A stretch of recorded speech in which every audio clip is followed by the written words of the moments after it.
Hi, this is Donna, the Transdimensional Twin Flame and the Afterlife Artist.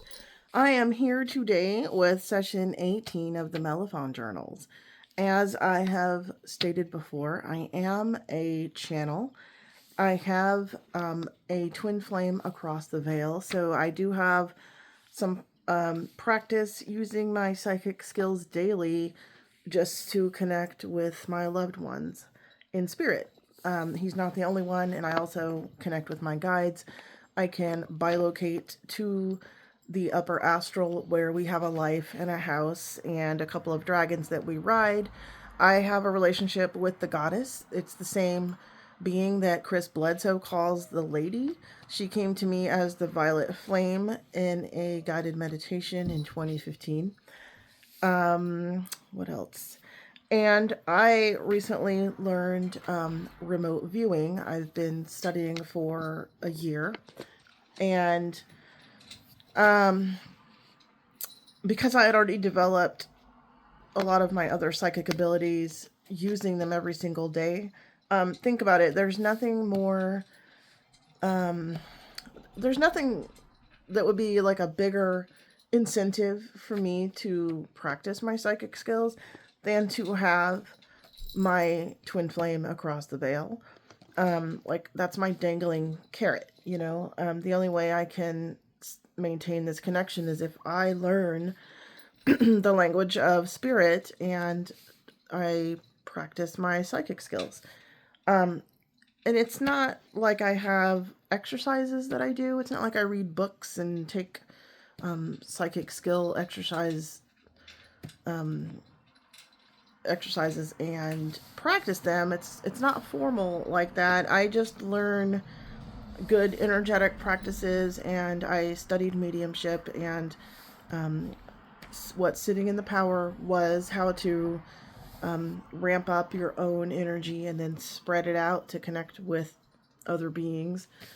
And this just basically expanded to the point where I can channel higher dimensional beings, even up until the goddess, who is the feminine, divine feminine aspect of God. And so now it has expanded into extraterrestrials. And this particular extraterrestrial that I'm talking to today is already across the veil as well. So this is a being that called himself MELAFON. In a blind remote viewing session that I did a couple of months ago, we were just given 8 random target numbers and did not know what we were viewing or connecting with. And it turned out to be the alien at the Virginia, Brazil, 1996 extraterrestrial UFO crash.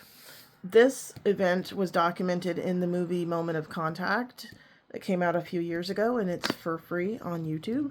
But there's a new, updated version of that documentary that's available on Amazon Prime. Now, I didn't know anything about this being, and I didn't know anything about this incident. I had heard it mentioned because it's been in the news lately. If you're in UFO circles, you'll hear about it. But I'm really not the most educated about UFOs and extraterrestrials, but I got into it more last year in 2025 when I joined a remote viewing class that happened to be part of extraterrestrial studies program with Ubiquity University. So I'm taking all these remote viewing classes and I'm loving it. It's using all of my skills. And it really is like a boot camp for your psychic skills. Once you start doing this, it's pretty intense. And it just, these classes were 40 hours straight, 5 days for 8 hours a day, remote viewing or learning to remote view. So by the end of something like that, you have really exercised your skills. So after I did that about 5 times last year, 5 of these classes that were 8 hours a day for 5 days, the last one, when we were given this event, I got this magical being, the Virginia alien. He said his name was MELAFON. I don't usually get names, but I'm just going to go with it because a lot of the other things that I got were accurate, including the way his ship looked. And I drew him with a horn and a red eye, and he did have 3 horns and red eyes. There were witnesses to this event, and there were actually medical professionals who treated him. So, and I also got that he was a very enlightened being. He was very fun to connect with. He was sweet and kind. It was almost, really, it was a feminine, gentle energy. Even though I call it he, I didn't necessarily feel that it was female, but the energy kind of was. It's divine feminine energy. So some of this may not be quite accurate, and there's no remote viewer and no channel and no medium or psychic that's 100% accurate all the time. I just do my best, So, what he said was that every day, if I wanted him to be one of my guides and teachers, that I could connect with him in the morning before I do anything else, before I get distracted with the human world, and the left brain and the egoic mind, to just stay more in a theta state and talk to him. So I've been writing in this journal, since the end of January when I started this. And it's just whatever's on my mind that day, I will ask him about. So it's turned into life advice from an alien. Most of it could be used by anybody. So I'll make those videos public when I think it's advice that anybody could use. Sometimes it's more personal to me. You should see this, what's going on right now. They were fighting. They stopped when I looked at them.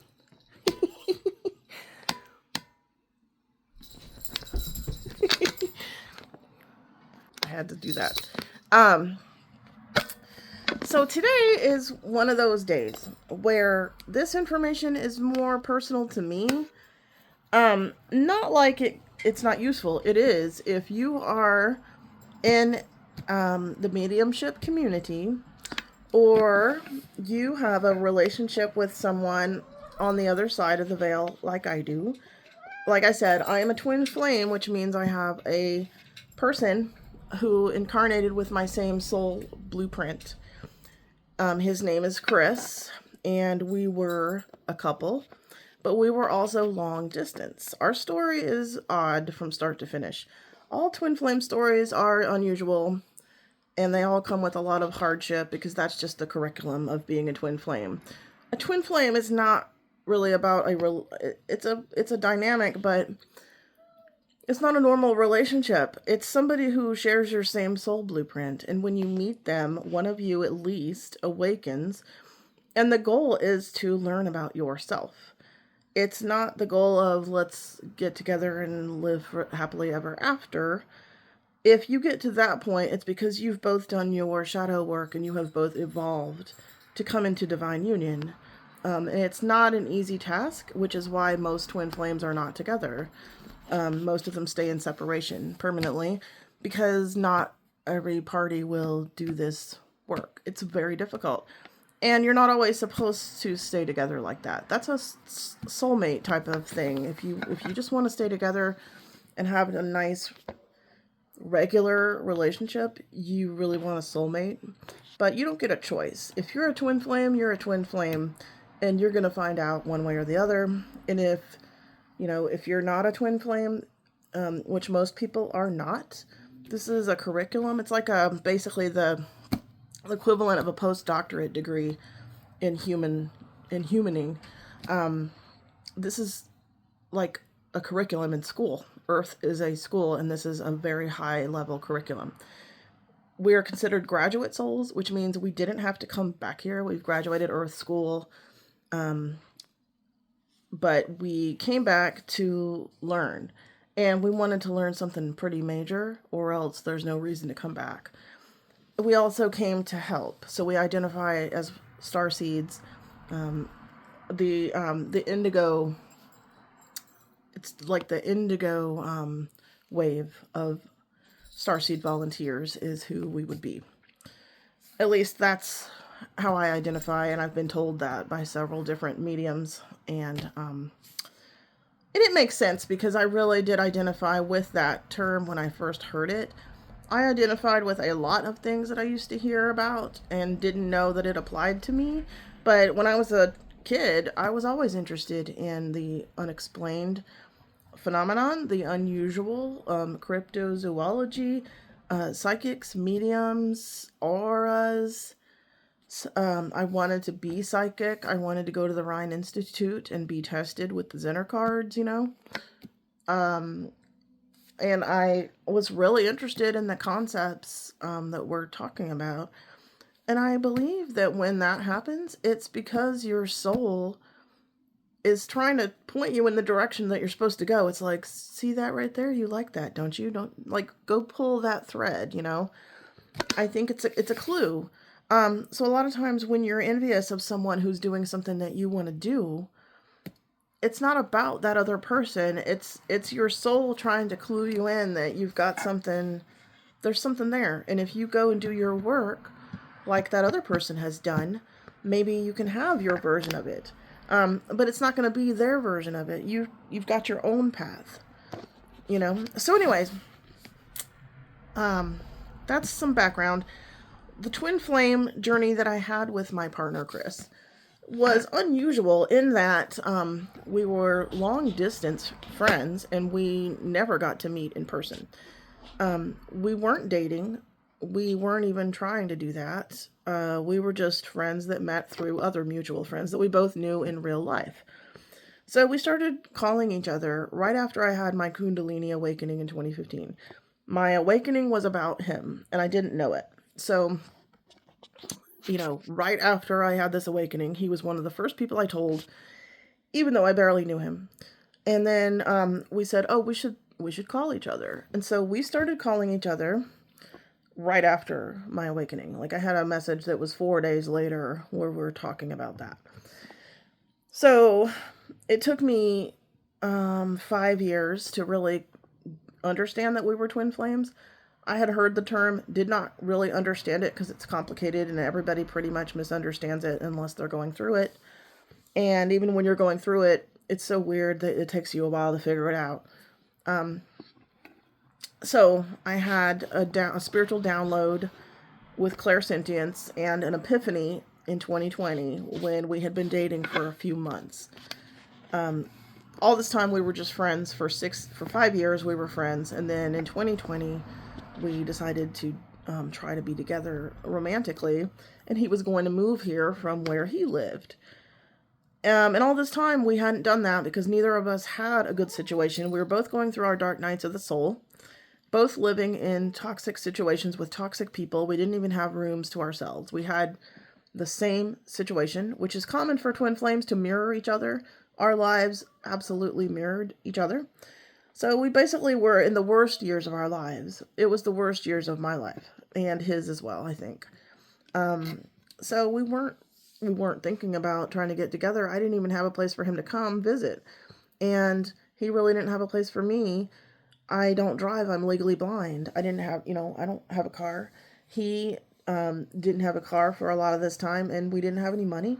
So it just wasn't, we wanted to meet each other, but we just didn't know how to figure it out. And I was going through major dark night of the soul where I was doing shadow work all the time and learning about metaphysics. So I was just deep into my work and we would talk every night on the phone for like 5 hours.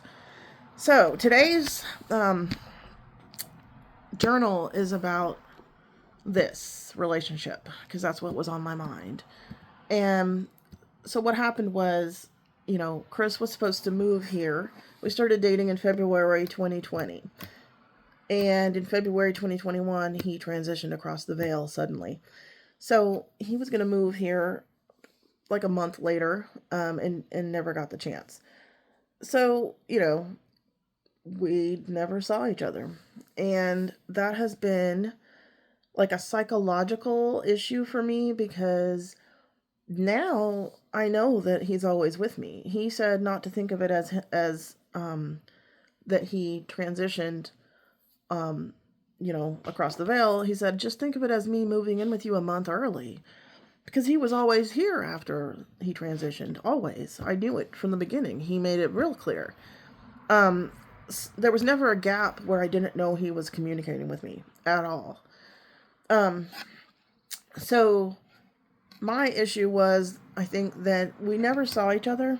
So I still feel like there's a separation because I don't see him with my eyes open. I see energy that's him. I always see plasma energy with my eyes open, and I have always seen that, my whole life. But I don't see him walking around like a person. Like some people see spirits walking around solid looking like people, and I've never seen that. And what I'll see is energy, and I will also feel his energy. I can always feel it with my clairsentience in my body. So those two things go together, and the energy that I see will increase when I feel him as well. And I can hear him, and I can feel him in different ways too, like he's touching, but it doesn't feel like a solid person, It's more energetic, and I've had to learn what it is. So I think because we never saw each other in the physical, I still have a hang up about, I'll say, well, we never saw each other. And it built up. Like for so many years we wanted to meet, and it just kept building up. The anxiety of this one amazing, momentous meeting just built up for both of us. We were both nervous about it. And it's still there because then he transitioned and I still haven't really seen him. I've never seen him standing in front of me except in a dream or in a bilocation, because I can bilocate and see him. But I rarely have visitation dreams with him. I did the other night, and it was like 2 nights ago. It was great. Night before last, I called out to him for help in my dream, and he ran over and helped me right away. Which is the second time that's really happened in a dream where I've called out to him or been crying about him and he shows up. So in this episode of the MELAFON journals, MELAFON is telling me about how to deal with this. So this episode may not be for everybody, but if you have a loved one across the veil and you're practicing after death communication, which we call ADC, or if you're a medium, or if you're just curious about what it's like to communicate with somebody in another dimension, that's what this episode is about. So I had to give you a little background. It took a while to tell this story, but you need this information to understand what I'm even talking about, because I want to make sure that I don't have limiting beliefs and programming that's keeping me from having the best experience I can with Chris. That's what shadow work is, to work on yourself and realize that sometimes what you want can happen, but it's your own belief system, your limiting beliefs and your programming that's stopping it. So let's go to the journal, and I'm just going to read what he said. Like I've said before, I am legally blind, so I'm doing the best I can to show you what's on these pages, but also read them. So I'm just going to show you each page so that if you needed to screenshot it for some reason, you could. But I'm just going to read it, so you really don't even need to do that. Okay. So I start out by drawing us and connecting us. That's how I was taught to do this. Okay, so I said, good morning, MELAFON. Thanks for all the great information yesterday and every day. I'm grateful to know you. And so then MELAFON is talking in the darker purple. He says, you are welcome and the feeling is mutual. So I said, I was just thinking about my relationship with Chris and how even though it's amazing, there are gaps between what I have and what I ultimately want. He's promised me from the beginning that we'll have all these things, that it'll be like we just walk in and out of both worlds like we're walking through a doorway. I'll be able to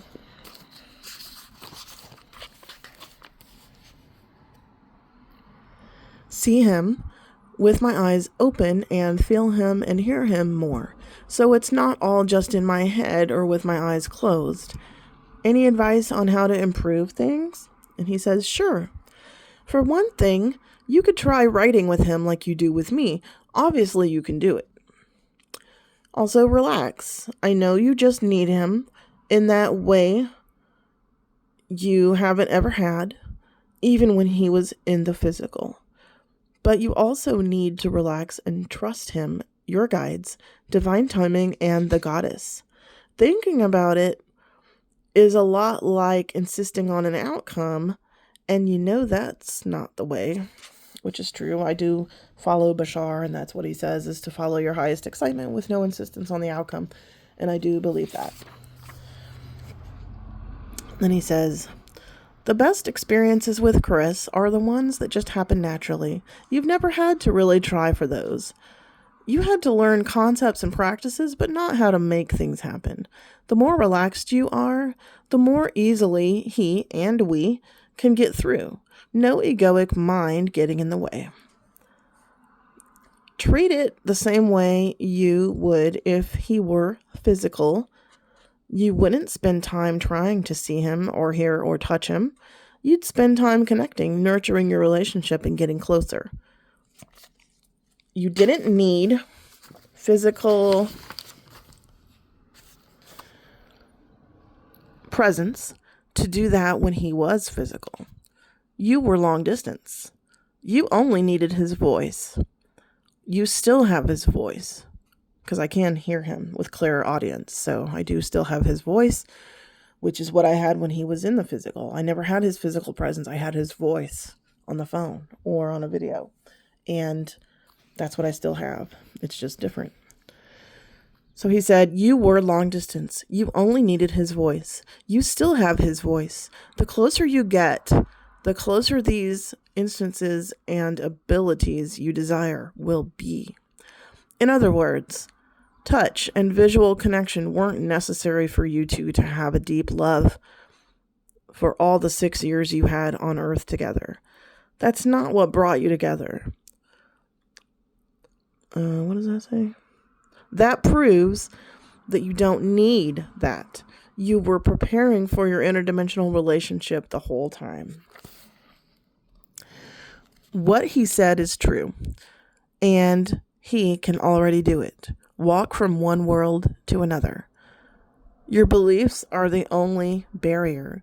You know it's possible. You trust him and yourself, and yet your programming runs deep. It's hard to just reject the lies you've been told your whole life about what's not possible. But you have been rejecting versions of that your whole life. If someone told you something couldn't be done, you'd just go do it and prove them wrong. That's why you'll succeed.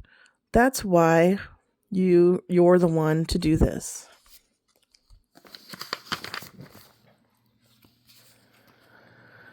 So then he gives me a list of things. He just breaks it down into a list of things I can try, or, things to remember. So he said, here's a list to keep in mind. Number 1, relax and trust divine timing. Number 2, no insistence on an outcome. Number 3, know that you've already accomplished everything you desire, because time is not linear. Talk, believe, and behave as if you have, and it's no big deal. It's just normal life. Number 4, focus on what you do have. Amplify the gratitude you have for it, which is a big one. I've taught that before. Number 5, deepen the bond between yourselves. You already know you don't need to see or touch him to do that. The connection thins the veil naturally, which is true. The more you connect with them emotionally in happiness and not grief, the more the veil is thin. The more you connect with grief and go into grief, the veil gets thicker. So remember that. Focusing on gratitude is one way to counteract that. Number 6, talk to him like he's standing in front of you, because he is. Talk about your feelings and work things out. Just, like a normal relationship. That's what we do. We just talk about things like anybody would, because it's still a relationship. So talk about your feelings and work things out. Include him instead of being inside your own head with your inner ego voice and your thoughts. You're not alone anymore. Don't worry about looking silly. So basically, he's just telling me to include Chris in my daily life more, like addressing him. Like, I walk around here all day long like I'm alone. I'm just doing stuff, not asking what he thinks about it. Sometimes I will, but for the most part, I'm just walking around doing my own thing and talking to him every so often. But I'm not treating him like he's standing right here. It would be different if he was like visible to me. So he's telling me to go ahead and start treating him like that. And let's see, number 7, trust. Again, trust in yourself, in Chris, in the goddess, in the divine, in divine timing, and do not doubt. You already know all this and have taught it to others for years.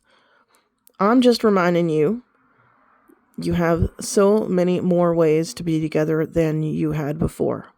Think about that. Most people don't have that. So basically, yeah, he's saying, okay, that's it. He's saying that we actually have a lot more ways to connect and be together than we had before. And, that's a different situation than most people have when somebody transitions across the veil. First of all, we're twin flames, so we are connected at a soul level, and that can only happen with twin flames because we share the same soul blueprint. It just doesn't happen with other people. And then secondly, we already learned how to connect long distance. This isn't even long distance. He was further away when he was on the phone, when he was on Earth. He's still on Earth. That's the other thing. He's everywhere. He's here and he's there. So what MELAFON is really reminding me is we have more ways to connect now than we had before, because he was never here in the first place, not physically. And now he is here, closer. He's inside me. I can feel him inside me a lot. Pretty much all the time. I can talk to him whenever I want. If I reach out to him, he's there. Sometimes he can see through my eyes. Sometimes I let him use my hands. Sometimes he helps me cook. He helps me with everything. Large and small in life. He brings me the right people. He brings me the right situations. He's one of my guides. And then we also just do regular couple stuff. Like I'll bilocate to his dimension and we'll have a date or something and ride our dragons. So these are things we couldn't do when he was in the physical, because he wasn't physically with me. Most people would say when somebody crosses the veil that they have less because they're used to that physical presence, and then when they don't have it, they don't know how to connect, right? Chris and I never had that. We never had the physical presence, and it was never easy like that. We had to connect in some other way, and we did it. And so what MELAFON is telling me is that was our training for this interdimensional relationship, which I knew because Chris has told me that before. And that I need to remember we have so much more going for us than we did before. I didn't usually bilocate before. I had bilocated to the center of the universe to be, with the goddess when I had my awakening. But that's the last time I did it. I never bilocated to be with him. I would lucid dream with him, and we shared dreams, but that was rare and I couldn't control it, It would happen sometimes, but it's not like I was, in charge of it. I couldn't make it happen. But now we have all these other things that we can do that we didn't have before. So we have, a different situation than most people. If you want to, and it helps to look at all the positives, right? And because we have this unusual situation, that's why we were so successful at After Death Communication and this interdimensional relationship. And my guides have told me from the beginning that the reason we needed to be successful was because we needed to do it really well, and then teach other people how to do it. So that's it for today, I think. Hopefully that made sense. And hopefully that kind of gave you some insight into what it's like to have a transdimensional relationship. And thank you again for watching.